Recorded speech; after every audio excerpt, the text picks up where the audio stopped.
Recently, I had a Lego building competition with one of my friends, and this is what we built. In this video, I'm going to be going through what I like about each of the builds, and more generally, what makes a great Lego build. We've got 10 or so points to cover, and let's start with the first one, the aesthetics. So basically, I think the aesthetics of any Lego build can be defined by a few things. Firstly, we've got the storytelling, which of course this build on the right does an excellent job. A battle scene is always a very easy story to tell, it comes across quite naturally, and it's always a good visual sequence. We've got two distinct factions here, the Orcs and the Black Falcons, and we can tell that by the different colour scheme, with the Orcs having olive green and red, and the Black Falcons in blue and yellow. I think having two distinct colour schemes works really well, especially in a battle like this. Apart from this, we've got the difference between the terrain and the architecture. The terrain is mostly olive green, like the Orcs, and the architecture is that grey of the Black Falcons, adding to the story. The next point I wanted to discuss was visual identity, and that's how a build presents itself. As we can see here with the plates, which are kind of falling apart, adding on to what I was saying about perceived structural integrity, there's not a whole lot of visual identity within the interior of the castle, and I think that's just because this is such a big build, it's hard to do within such a time frame. Outside, it does a much better job, with some really good plant foliage and details that add a lot to the identity of the scene. Over in my build, we can see that this is what I focused on, trying to establish a consistent colour scheme throughout and plenty of plants and details to add to the identity. I think having a consistent style of architecture, style of terrain, or even plants can really help with this, or even having a few colours that go well together. The next thing I wanted to talk about was angle.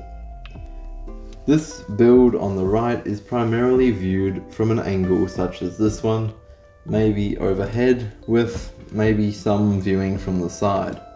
Of course, we can also view it from the back, the top, or any other angle, but I think for any build to have a primary angle that it's viewed from is kind of important, and especially helps when taking photos. This build does a pretty good job, but I don't think there was a specific angle in mind, and as a result, all angles tend to end up working. However, in my build, I think the trees end up cluttering a lot of what could have been nice angles, and so you end up with only one. However, I don't think that's much of a problem. I think one angle works fine, as well as it's executed well, which you would be the judge of that. The other thing I wanted to talk about was finesse, how polished a build is, and this is influenced by a variety of factors, including the size of the parts used, the detailing, but mostly the texture. Using smaller parts, such as in here, makes a build seem more finalized and more finished, whereas the walls can look a bit unfinished and unpolished. This also applies to the ground, where the builder has left open studs. It kind of seems like it might be unfinished, but using snot bricks or tiling over the terrain can help with this. Of course, this does take a lot of tiles, so be careful with that, and this is why I opt to do snot ground in a lot of my builds. The same goes with water. Doing a technique such as I've done here, I find often results in the most finished look. With walls, my biggest tips are to break it up. Don't just have large flat walls such as this one, and especially break up the lines running vertically and horizontally if you can. Of course, Lego builds stack horizontally, and of course it's going to be hard to break those up, but having walls that wrap around instead of having clear partitions such as on the side here can go a long way to enhancing the look of finesse and the perceived structural integrity of the build. When it comes to castles, try to avoid blocky shapes. We can see in the corners here, the builder kind of has but at the same time, he didn't have the time and parts required to fill in all the gaps. Which brings me to my final point. Envision what you want to build before you're building. A lot of the parts here were only added on much later, such as this little arch just to fill the gap, because the builder didn't know how large the base would be. Or even the roof has limited structural support because the builder wasn't sure if he was going to add a roof until much later.